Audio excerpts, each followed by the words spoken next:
Good morning, everybody. Happy Friday to you on this February 21st, 2025. I've got all of the stories here for your rush hour ride to work on this morning's episode. The asteroid that has a small chance of hitting Earth in a few years, well, the odds of it hitting Earth have increased. I'll share what that's all about. And a toll scam is going around, so we're here to protect you and save your money. Plus, big news in the USA versus Canada Championship hockey match. Looks like our Canadian friends, our neighbors to the north, have pulled a victory out in overtime. I'll share that reaction. And Blake Lively's witnesses are rumored to be scared to testify. They're saying they're afraid that the public is going to bully them, at least that coming from Blake Lively's camp. Others say that they are being blackmailed into testifying by Blake Lively. I'm going to share several different theories about what's going on. Juicy stuff for a Friday morning. Plus, Elon Musk is at CPAC and he says the left wants to cancel comedy. I'll share that hilarious clip. All these stories and so much more. It's all coming up right now on The Rush. Last night it was Team USA versus Team Canada in the Four Nations Face-Off Championship, tied 2-2 in overtime. Here is the winning shot for Canada. Centering pass, McDavid scores! Connor McDavid wins it for Canada! And not only did they win that, here's the moment live on air when newscasters in Canada were recording. They were actually doing an interview with people at a bar. Here's the moment where the interview was interrupted by that score. This hockey's been, we watched 60 minutes, incredible hockey, and now overtime. Whatever happens, this is the best hockey I've watched in a long time, and it's a great move instead of the All-Star game. It's a lot of close calls. I'd say it's better than the All-Star game. These guys are playing. And in that moment, there it was. The Canadians go wild, and there it is. Our friendly neighbors of the North beating the U.S. team 3-2, I believe, in overtime. All right, let's move it on to some other news for those that don't care about hockey. How do you care about world annihilation? NASA warns a chance of an asteroid hitting Earth has increased. Oh boy, this is not the Friday news we wanted. Well, in somewhat concerning news, NASA has upped the odds of an asteroid potentially wiping out an entire city in 2032 to a 1 in 32 chance. The rock is about 50 meters wide, which doesn't Wait, hold on. 1 in 32. It was 2%. Now that's 3%. All right. Okay. That's a little too high for my liking. Big, but it could hit with a force 500 times that of the nuclear bomb that destroyed Hiroshima. It's still 7 years away, but scientists are already working on ways to stop it. All right, we got 7 years. All right, we're not going to stop it. This isn't, some Jason Bay movie. You know what I mean? Just let's hope it goes into the ocean and stay off the beaches, I guess, when that happens. I mean, what am I going to do? I'm not going to stop it. You know what I mean? What are we going to ride this thing and veer it off course? I mean, we can try, but I feel like we're just going to mess that up. All right, let's move it on. CBS Mornings has a update on a unpaid toll scam that's going on. Of course, alert your elderly parents or whoever in your life that might get duped pretty easily. We do not need to lose any money to the scammers. If you've recently got a text telling you to pay an unpaid toll fee, you're not alone in that. These messages are likely part of the latest so-called smishing scam sweeping the country. The texts are intended to trick people into giving away sensitive information. It's hitting folks from coast to coast. This is a scam that's been around for a while, but is reaching new levels with federal and state authorities now urging people to be aware. These fake texts are often sent from an international number demanding immediate payment for those unpaid tolls, sometimes including a dollar amount supposedly owed. And this is the important part here. The text will include a link to pay up. Officials are urging people not to click it. It's an attempt to gain access to your bank or credit card information. Yeah, don't do that. But I want to let everyone know that your Patreon toll is due, and you could pay up on that at patreon.com/Dave Neal. It's a $5 per month toll, but you have to do that. No, I'm just kidding, folks. But yeah, come on, don't be stupid. No offense to people, but just don't be dumb. Don't be dumb. Have a safe word. AI is going to take over, and there's going to be a lot of fake, ransoms. I kidnapped your kid, or type of deal. So yeah, don't, keep the money in your pocket. it. And look, you're going to get a phone call from what appears to be your relative. They're going to fake you their numbers. It's going to get messy out there. They always say scams go up during, new changes in society. And with all this new AI technology, you're going to see a lot of that. All right, well, from one scam to another, let's talk about the Blake Lively story here. Yeah, we're going to be covering this Blake Lively story. I hope you guys aren't sick of it because it is getting pretty buck wild. Blake Lively is in the news. TMZ says, of course, witnesses are staying anonymous. They're terrified of threats and bullying. Blake says she has people to corroborate her complaints against Justin Baldoni. And while JB and his team want them to reveal their names, there's one major reason they aren't. They're terrified of receiving the same treatment as the A-list couple. Sources with direct knowledge tell TMZ it shouldn't come as a surprise that the two cast members from It Ends With Us who will testify in support of Blake are hiding their identities because they don't want to deal with the abuse like Blake and her husband Ryan Reynolds are receiving. And by the way, I don't know if I buy that. I mean, everyone knows it's Isabel and Jenny Slate. Maybe they recant their stories. Maybe they realize that a lot of the information they had was hearsay. What do I know?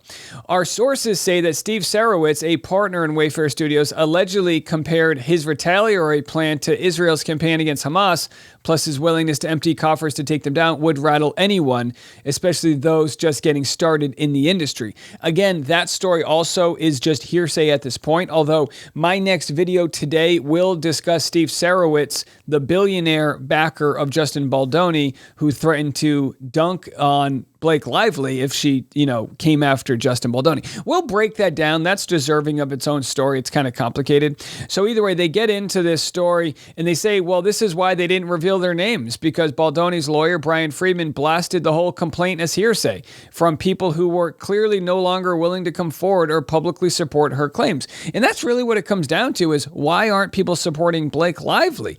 Are you really worried you're going to get bullied? I mean, I think if people publicly support Blake Lively that were there, then there'll be a greater chance that Blake's believed. The reason she's not believed is it's all smoke and no fire. I really think that's what it comes down to.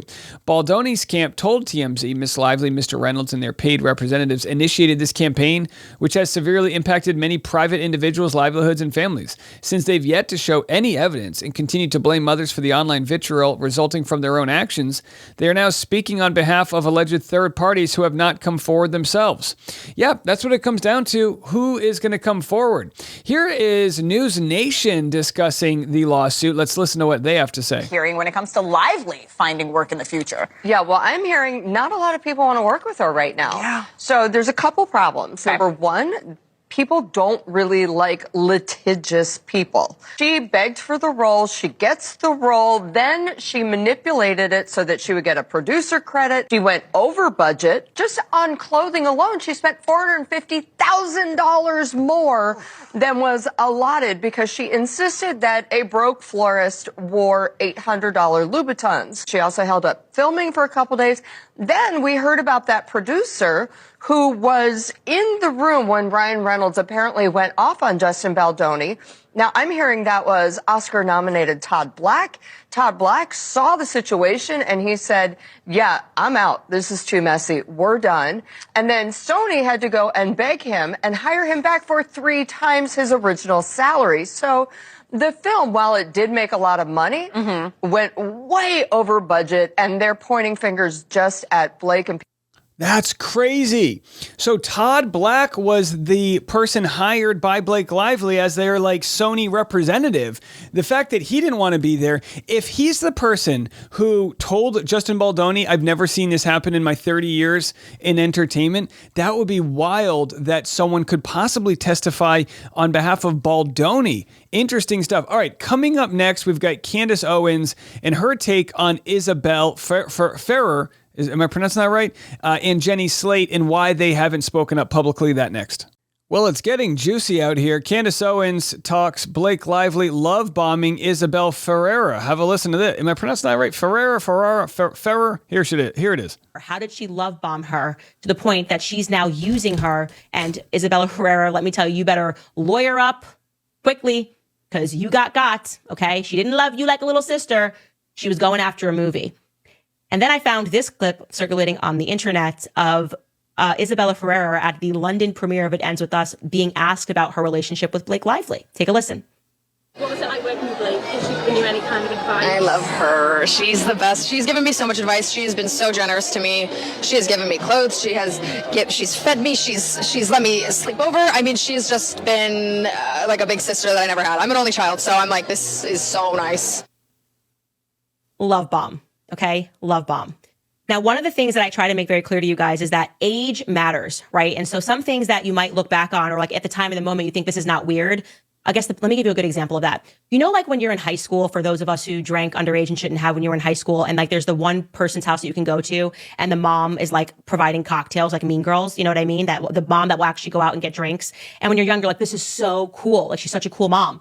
And then you get older and you're like, that's actually really effing weird. And like, where is that woman that was giving underage children alcohol? Because I like to report her now. That's like where I am now, where I realize what, like, it completely inappropriate. And all right. So, yeah, I mean, could it be completely inappropriate of Blake Lively? Yeah, maybe. Or maybe Blake Lively, you know, as a mother, she sees a younger actress and she wants to elevate her. So not to play both sides, but you know, I'm not going to get into the weeds of was Blake Lively love bombing Isabel. Like, it really is going to come down to Isabel will speak up if she saw something. Otherwise, I don't think she plans to lie under oath. I've got several tweets I want to share with you. Let's actually go to this one. Vegemite Toast said, "Dear Isabella Ferrer, please listen to the collective voice of the internet. A-listers will make you believe the negativity is astroturfing and bots, but it's not. Blake and Ryan do not care about you and will discard you as soon as they've used your testimony for their own gains. If they're telling you that you need to stand up for young women, it's manipulation. This lawsuit is not about harassment, it's just Hollywood power plays. If they subpoena you, refuse to show and we'll all cheer for you from the cheap seats. You absolutely smashed your first role out of the park and it ends with us, ironically playing Blake Lively's role better than her. Keep your head out of this and you'll have a long career. Sincerely, an AstroTurf bot." Now, look, I mean, I say this, everyone can have their opinion. I say, tell the truth. If something weird happened to you, tell the truth. If what is alleged is true, I would prefer Justin Baldoni not direct movies and not have that power. If it's not true, I would prefer if Justin Baldoni's career is saved, right? So just tell the truth. Yeah, what you have to realize, and Isabel, I don't think they're afraid to testify. I just think they're questioning whatever story they were convinced they knew before. Does that make sense? So they might be like, geez, we thought we were on Blake's side because that was the right side, and now, everything's changed. So don't worry about other people's evidence. What happened to you? That's all that matters. Here's Lady C. I think she's out of the UK, right? She, of course, has been very outspoken. Here's what she had to say. "My Hollywood bongo drums are beating out a very ominous message. According to them, there is growing disquiet." Is that even a word, these Brits? "In Hollywood about the way Blake Lively, Ryan Reynolds, Ari Emanuel of WME are conducting themselves. One of the world's top actors just told me he's thinking of leaving WME. He's so disgusted by their behavior. Of particular concern is the pressure tantamount to blackmail in the said A-list actors' eyes that is being put on the two actresses, Isabella and Jenny Slate, who declined to be named in Lively's amended lawsuit despite overwhelming persuasion being brought to bear to allow their names to be used to shore up Lively's claims of sexual harassment against Justin. The Hollywood Reporter is being used as a club to batter those poor women into submission, I am being told." Which, by the way, I don't think we need to use batter into someone's submission as a visual here. The chain of command is as follows. Ari Emanuel, CEO of Endeavor, is connected to the Hollywood Reporter through Endeavor's acquisition of that publication's parent company, MRC. The message some people are hearing is a young woman, 25 years old, on the cusp of a career, and a mature actress, age 42, who's never made it big, are both being publicly warned that their careers are going to sink like stones if they continue refusing to allow their names to be used as battering rams against Justin Baldoni. This is undue and unacceptable pressure. Isabella and Jenny Slate have so far shown exemplary judgment. I sincerely hope they will continue to do so. It will be far better for them to have a smaller career and to retain their self-respect and the respect of others than to go against their better judgment with the promise of a large career that will almost certainly not materialize if they succumb to temptation or such overwhelming pressure that it becomes blackmail. Although I am no Bible basher, I cannot help but think of the following sentence in the Lord's Prayer. Lead us not into temptation, but deliver us from evil. Boy, Lady C, I mean, she writes well. Does she actually have a source that's an A-list at WME? Who knows? But either way, yeah, you could see people jumping ship to CAA or UTA, one of these other big firms, if they feel like this is too toxic for them. So yeah, lots of crazy stuff going on in the Blake Lively world. Let's do this. Let's kind of take a left turn here and get into some other stories we've been covering. And by the way, my next video today, I've got a long one. I've got a long one involving the Baha'i faith and what it's all about. And also Steve Sarowitz, the billionaire backer for Justin Baldoni, and all of the accusations against him. It's a very side story to the Blake accusations, but if it's not true, it's a wild smear campaign. And if it is true, it's also very interesting and ugly. So we'll have that video coming to you next. But right now, let's get to the governor of New York deciding not to remove the New York City mayor. As you guys know, we've been covering this story. Governor Hochul, am I pronouncing that right? These names are hard, folks. She has decided and is speaking out about not removing the mayor who was charged with corruption, even though now the Justice Department is trying to drop charges. Which, by the way, it'll be up to a judge to decide if they're going to drop charges. The judge might say, no, carry on. After careful consideration, I have determined that I will not commence removal proceedings at this time. New York is facing a grave threat from Washington. The Trump administration has said is already trying to use the legal jeopardy facing our mayor as leverage to squeeze and punish our city. The president's already trying to weaken our public transit system and undermine our state sovereignty. I call it the Trump revenge tour, and I have to stand in its way. New York Governor Kathy Hochul making some news a few moments ago. She will, for now, not remove Mayor Eric Adams from office amid his ongoing corruption scandal and what outraged prosecutors involved in his criminal case have described as a, quote, quid pro quo with the Trump administration. Instead, she has proposed new limits to his power. Yeah, I mean, what it comes down to is Trump, they want to drop the charges, but without prejudice, which means they could charge him at any time. So it's kind of their way of keeping their hand on the back of his neck and say, do everything we want you to do, and you won't go to jail. I mean, it's ridiculous. It's ridiculous. So it's not like they found new evidence and said, oh, we don't want to charge him because the evidence was faulty. No, all the evidence was already there. A grand jury already said, yeah, you should be you should be like looking into this. So, I mean, it's just, and again, for those that, think there's some sort of political bias, he's a Democratic mayor. He's a corrupt Democratic mayor. Now, look, I say I think it's good that they're not removing him from office. I think they have an election coming up. So just, wait and see how it plays out. But it's like if he'll do that, then what else? And oversight from the state. In a news conference, she outlined her plans. They include creating a new state deputy inspector general focused on the city and establishing a fund for other city officials to hire outside counsel to sue the federal government if the mayor is unwilling to do so. Hochul has largely stood by Mayor Adams in today's conference. She said she would retain the power to remove him, but that she would prefer to let the process play out during the city's mayoral election. I guess it really comes down to this, to the mayor of New York, Eric Adams. Don't be a little bitch. Don't be a little bitch. And do the right thing and quit taking money, and fight for the people. Jeez, right? And speaking of fighting for the people, Steve Bannon here wants to fight for Trump so much he wants him in a third term, which again would violate the Constitution. But we're already burning books. Let's burn the Constitution too, right? I'm kidding. So my question I ask for those out there that are kind of like, I don't know, pro-Trump, like what would he have to do for you to change your mind? And for some people, they say, well, get us into a new war. Or they'll say, I don't know, not lower the egg prices. Like everyone's got kind of something different. But I just want to remind people this. There is not a conversation happening right now about the economy. And he's a president who ran on the economy, lowering inflation on day one, lowering the price of goods on day one. And yet all we're doing is talking about, conquering Canada and Greenland and Panama Canal and turning the Gaza Strip into, a golf course or a resort and, siding with Russia when it comes to their invasion over Ukraine, which is very interesting because you see the sort of bootlickers online say, don't you want peace? And it's like, yeah, but how is that peace? How is peace giving a dictator like Putin everything he wants? Is he going to stop at Ukraine? No, he's going to keep moving. He's going to regrow his army to the size where he can take over the next place and try to regain the USSR. I mean, we know this, right? We weren't born yesterday. Well, here's what's interesting. Here's Steve Bannon, who's in the ear of Donald Trump, saying they want Trump for a third term. Would that be enough to say, hey, I think we're done with this, dictatorial sort of conquering of the land here? Is this not too far of a line? Of MAGA is Donald J. Trump. We want Trump in 28. That's what they can't stand. A man like Trump comes along only once or twice in a country's history, right? We want Trump. We want Trump. We want Trump.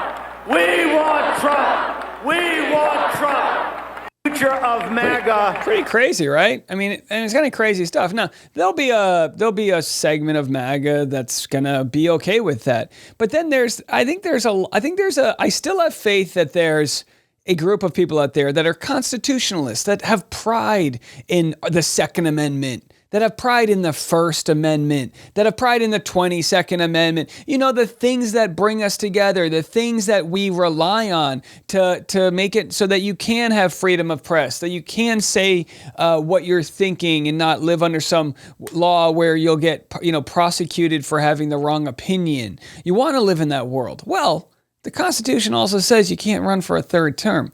And, that's the law of the land as of right now. But will that change? I mean, we can joke around all about it right now, but sometimes a joke is like floating an idea by people, and the joke's been made. And look, I mean, I don't even know under what authority he would think he could run for a third time, but there are people out there saying he's going to go for it. And, I don't know. The thing where you lost me was the denial of the last election, the denial of the results. And there's a segment of people that they truly believe it. They say, you know what, the election was stolen, or there was this or that went on. And it's like, look, it's just that's not the case. Judges struck down every attempt to overturn any sort of avenue that would have led to the Republicans having a shot in that previous election. And at that point, not having that peaceful transition of power, something so delicate as that, look what has become of a very fragile democracy. So here we have Elon Musk looking like a meme. I don't know what he looks like here. It says legalize comedy. Trying to get good things done, but also have a good time doing it, and and have like a sense of humor, So, the sort of the left wanted to make comedy illegal, Like, you can't make fun of anything. So then it's like, comedy sucks. It's like, nothing's funny. You can't make fun of anything. It's like, legalize comedy.